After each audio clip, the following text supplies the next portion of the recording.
This is a tutorial on units. Let's talk about SI units, the International System of Units, that's abbreviated SI. It's the modern metric system of measurements, long been universally used in science. The International System was established in 1960 by the 11th General Conference on Weights and Measures. There are two types of units. There are fundamental or base units and derived units. There are 7 base units in the SI system that have been determined to be mutually independent of one another, and I'll talk about those on the next slide. We have mass, which is the kilogram, abbreviated kg. Note that that's the only base unit that already has a metric multiplier on it. Length is the meter, abbreviated lowercase m. Time is the second, abbreviated s. Temperature is Kelvin, abbreviated with a capital K. Amount of substance is the mole, abbreviated MOL. Electric current is the ampere, abbreviated capital A. Luminous intensity is the candela, abbreviated CD. In chemistry, we won't probably use the candela very much. Derived units are any units that are expressed solely in terms of base units. For example, width would be solely in terms of base units of length, which are meters. So area would be then length times width, or meters times meters, which is meters squared, which then we can stick in our abbreviations of the meters squared equals meters times meters. So the SI unit for area would then be meters squared, and other units can be similarly derived because when you multiply or divide, the units undergo the same mathematical operations that the numbers do. Decimal multipliers can be added to the base unit to scale up or down the value of the measurement. This is done by multiplying the SI base unit by a power of 10 and then adding your prefix to the unit. In so doing, you scale the number up or down and have a corresponding change to the value of the unit. These are the common metric multipliers. These are certainly not an all-inclusive list, but we have giga, capital G, which means 10 to the 9th, mega, capital M, which means 10 to the 6th, kilo, which is K, 10 to the 3rd, deci, which is D, 10 to the 1st, centi, or C, 10 to the negative 2nd, milli, which is represented by M, 10 to the negative 3rd, micro, represented by the Greek letter mu, which kind of looks like a U with a little tail in the front, is 10 to the negative 6. Nano is a lowercase n, 10 to the negative 9th. Pico, lowercase p, 10 to the negative 12th. So let's look at this example. We have units with prefixes on them, and we want to give the symbol for that. Milligram would be mg, m for milli, g for gram. Micrometer, we'll use the mu for micro and the m for meter. Decisecond, we'll use d for deci and s for second. Give the value of the base unit for each of the following. 1 nanometer is 10 to the negative 9th meters. 1 centimeter is 10 to the negative 2 meters. 1 kilometer is 10 to the 3rd meters. Notice those are the values from the third column in that table. Those numbers in that table go with the base unit, and that would equal 1 of the unit with the prefix. Give the value of the multiplied unit for each of the following. 10 to the negative 2 grams, 1 centigram, 10 to the 6 meters, 1 megameter, 10 to the negative 9th seconds is 1 nanosecond.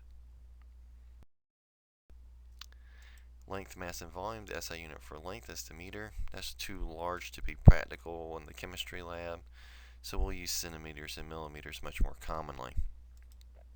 Centimeter and millimeters are small enough for common laboratory measurements of length. The centimeter is 10 to the negative 2 meters, and the millimeter is 10 to the negative 3rd meters. Volume is cubic length. SI unit for volume be cubic meters, and that is way too large for ordinary laboratory measurement. So we'll use liters, abbreviated by capital L.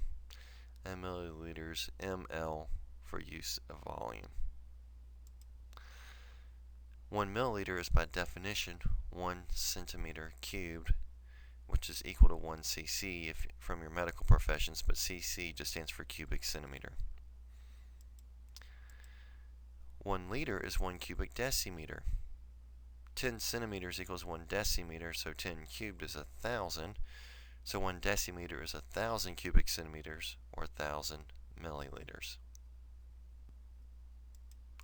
Mass is the kilogram, and that's too large for most of our common laboratory measurements, so we'll use the gram.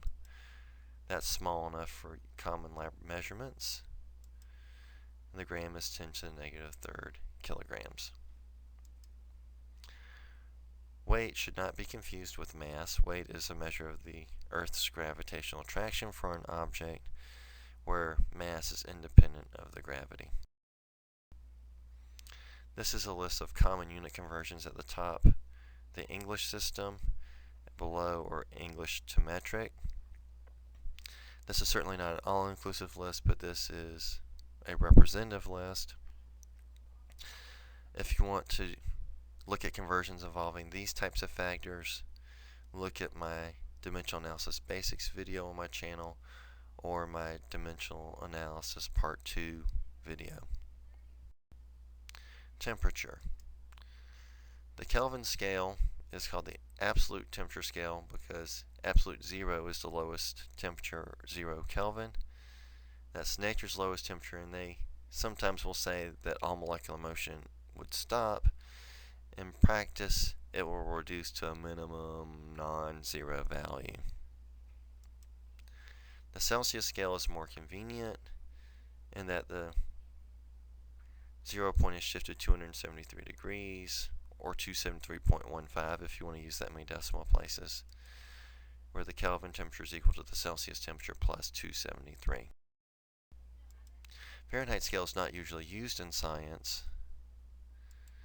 Water freezes at 32 degrees Fahrenheit, and 212 is where it boils, and that is the scale commonly used in the United States. Water would freeze at 0 and boil at 100 on the Celsius scale, and that Celsius scale is that way by definition. To convert Fahrenheit to Celsius, you take Fahrenheit minus 32 quantity divided by 1.8. To get Fahrenheit from Celsius, it would be Fahrenheit equals 1.8 times the temperature in Celsius plus 32. Note that those two equations are just algebraic rearrangements of one another. This is a comparison of all three scales. Kelvin on the far left, Celsius in the center, Fahrenheit on the far right. If you look at where water boils, 373 Kelvin, 100 degrees Celsius, 212 Fahrenheit. Normal body temperature, 310 Kelvin, 37 degrees Celsius, 98.6 degrees Fahrenheit. Water freezes 273 Kelvin, 0 degrees Celsius, 32 degrees Fahrenheit. Note that the difference between the freezing and the boiling point of water on the Kelvin and Celsius scales is 100, but on the Fahrenheit scale it's 180, which is where that factor of 1.8 comes from in the formula. So let's look at a temperature conversion. We'll convert 25 degrees Celsius to Fahrenheit and Kelvin. This temperature is useful because science calls this room temperature, and so you will see this temperature a lot, and so this is a good relationship to keep in mind. So if we want to get the Fahrenheit, that's 1.8 times degrees Celsius plus 32.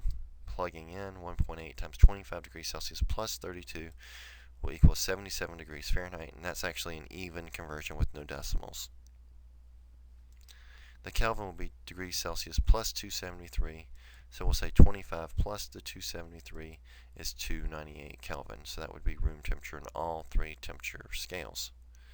This has been a brief tutorial on units.